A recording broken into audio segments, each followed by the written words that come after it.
Hello and welcome, my friends. Welcome to another episode of Flea Market Vintage Finds. This is episode number 19. This was a very successful series on my channel, and of course, I will continue because on my, let's say, searches in those flea markets, I find a really nice small treasures. And this episode will be the same. You will see some interesting writing instruments and a small wood box that I will use for storage. I think I will store some of my nibs in it. Okay, guys, let me start with my first vintage find of this episode. And we are talking about a mechanical pencil, a wonderful piece. I was attracted by this system, guys. So you see this brass metallic part here. When I push it this way, it reveals the lead. It is a 1.18 millimeters lead, and it goes like this. So my first vintage find, when I saw it, I'm not so sure you can see in this lighting. Maybe if I take a black one, you can see the pattern, the brown pattern. So this means we have hard rubber here, and probably it is a writing instrument dating from the 1930s or the 1940s. And I have some clues about its provenance engraved on the body. I'm not so sure if you can see here. We have Hack Sparsliet, Hark Sparsliet, and here the number 150, and here Bren number 150. And I've searched on the internet. It appears that this particular writing instrument was meant for savings, let's say bank or fund, and it dates from the 1930s or the 1940s, and probably it was meant for a firm in Berlin. What did I pay for this wonderful mechanical pencil? Well, I paid only 5 lays, guys, or approximately 1.03 euros or 1.03 American dollar. My first find at the flea market, and a wonderful find in my point of view, guys. The same day, the same flea market fair, where I found this box, guys. It is a wonderful wood box, and it is painted with this, let's say, nature motifs, maybe hunting motifs, and it opens quite nice over here. You can see probably this is the wood, and I can use it to store some of my nibs. So like this, I will put a nib over there, and I make sure I won't lose it among other small stuff I have on my office. And the seller originally wanted 20 lays for it, so around 4 euros or 4 American dollars. But I managed to negotiate it because I was left without money, and I paid only 11 lays for it, or 2.26 euros or 2.27 American dollars. I should stop buying these small medical boxes or storage boxes, but I can't help myself. Look at this wonderful and beautiful box, and for only 2 euros, I mean, it's a steal in my point of view, guys. So another day I went to the capital of my country, Bucharest, Romania, and I was there to buy a vintage bike. A vintage bike, guys, and I'm sorry, I It is in service right now, but I will leave some pictures with it on the screen. Well, I think I overpaid for it. I paid around 800 lace. This means around 130 euros or 130 American dollars. Mm, and what can I say? It is a little bit of a Franken bike, but I love the aspect of a 1950s bike. And based on its registration number, I think it was used in Holland. And I will leave some pictures on the screen, but it has also a badge from Luxembourg, and the bike was made in France, and the brand is Moselle Sport. If you know something about this brand of bikes, maybe you can let me know in the comments, because I couldn't find much information on the internet. But the story is, guys, I went to Bucharest to acquire this bike. I went by train and I returned with the bike on train. And I was going to Bucharest and I sent some pictures of my friend. If you watch the Flea Market Vintage Fine series, you probably know him. It is my friend that usually buys some interesting writing instruments from fairs. He is a photograph collector. He collects old photography, but when he finds some vintage instruments, he sends me messages. And apparently, he was already there in Bucharest, and he invited me to flea market fair in. If you are from Romania and from Bucharest, you probably know that big market named Obor. So in Obor area, it was a free market event. Lots of stands in a beautiful park right in front of the sector town hall, and I managed to find there two beautiful writing instruments.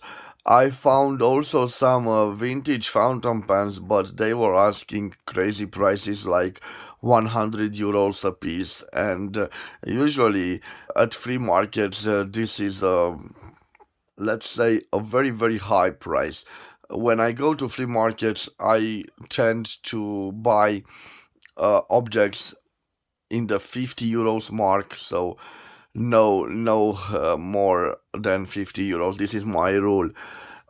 But sometimes if I find a vintage Mont Blanc from the 1950s, even though it may be higher than 50 euros, I will go for it, especially if it has that ski slope type feeder that is specific to the early 1950s. So guys, I bought this ballpoint pen. This is a cross ballpoint pen, and it has something written right over here. I'm not so sure if it's made in England or in USA. I will try to see in this lighting. It's quite difficult to see. Let me see. So it has some engravings right over here, and maybe I can tell you what it is.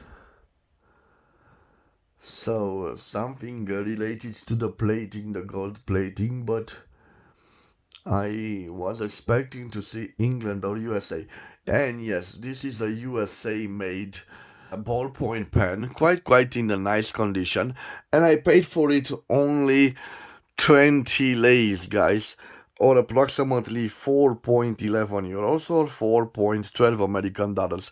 Initially, the seller wanted 25 lays, but he recognized me from my channel. He saw my scar at the neck, so probably you know I had a surgery to the neck. I had thyroid cancer, and he recognized me from that scarf, and he asked me if my name is Bogdan Rotaru, and I said yes, and I got a discount, guys.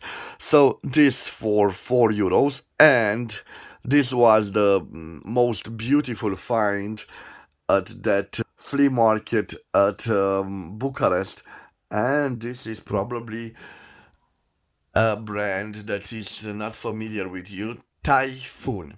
Well, I tried to find some information about this brand because I will show you some characteristic of this pen. I think I have a ballpoint pen from the early ballpoint pen days, so probably from the 1950s or early 1960s. And about this brand, I found on the channel of Wasky Squirrel that he found or he had done a review of Typhoon fountain pen, and I've learned from its posting that this is a German brand from the 1950s. Let me show you this beautiful, beautiful ballpoint pen. I think I will do a review of it. So first of all, look at this beautiful, beautiful celluloid. And look at these trims. It's strange that we have gold-plated trims and the clip is not gold-plated, but a wonderful, wonderful piece with Greek motifs here. So beautiful, beautiful, beautiful. And again, only 20 lays or 4.11 euros or 4.12 American dollars. And I think I've done a great, great deal. So I'm not so sure about the bike, guys. Now it is on service. Maybe I overpaid for the bike, but I love old things. And today in this episode, guys, I will show you some let's say series of fountain pens. I believe that they were all produced by the same manufacturer, and I stored them in this box. Those I did not find at the flea market, but I've managed to pay for one piece. So let me see. Let's take this one for example, because they are made by the same producer, and I want to show you the producer. It's Vaccaro. I'm not so sure if I pronounced it correctly. Vaccaro, and I think that this is a German manufacturer. Based on the way they are produced, I believe that they were all custom made in China by a great producer, and they were custom made for Vaccaro. I paid for one piece only 50 lays or 10.28 euros or 10.30 American dollars. And guys, let me zoom a little bit and let me take them right over here. Well, I will do a new series. Each Monday you will see one piece of those models being reviewed on my channel. I believe they all use international ink cartridges, but we will see about them every Monday, guys. So guys, practically this was my episode, my latest vintage finds. You probably can see I'm on a tight budget, and I did not have a large budget to buy other fountain pens. I did not find some interesting fountain pens, because if usually when I find interesting fountain pens, even though I don't have money, I borrow from friends because I need to have them. I need to own them, especially if I find at a vintage flea market a Mont Blanc from the early 1950s. I'm quite obsessed with Mont Blancs from the early 1950s, especially the celluloid ones with ski slope type feeds. And I hope I will find some nice examples for my collection. I think In the next period, you probably won't see so many unboxings because I don't have lots of money and I have to restrict my new buys. But certainly, I will devote my time on restoring some vintage pieces that are in need of attention. I will hope I will do a great job, and probably I will use the help of some restorers that, let's say, that they are kind enough to share some of their trades with me. Of course, I will do some light repairs because I don't want to ruin them. I won't do improvisations. I simply, if I can't repair a piece, I prefer to look for a replacement part on eBay or something like that. And usually, if a pen doesn't have its original nib, if I can't find its original nib, I will try to replace it with a nib specific to that period. So I hope my channel will do well. I'm not prepared to do repairs live on videos because they are quite tricky, and especially on videos I don't know if I can show you all the procedures. And probably, if you watch my channel, I know I want to show you all, guys. Sometimes before I started my YouTube channel, I was frustrated on some videos. Some YouTubers that had the passion, but they did not provide me all the information that I need about a piece. For example, when I find a piece like this, guys, Typhoon. I need to know Typhoon, a German producer from the 1950s. What are the types of writing instruments they did produce? What's their story? When did they go out of business? And also, I need to see this ballpoint pen being stripped and I don't know, some other information that I think could do a full review of writing piece. So I'm sorry for this long ending. If you've enjoyed this episode, please subscribe to my channel to support my activity. Maybe I will have money to buy more fountain pens. I'm just kidding, guys. I will do my own money. But it really helps that you subscribe to my channel and you are part of my journey of collecting pieces. Probably, I'm sorry, tonight I'm in a mood for talking. Probably my end goal is to reach 10,000 pieces, 10,000 fountain pens, and to open a fountain pen museum. Yes, right here in Romania, right here in my town of Brasov.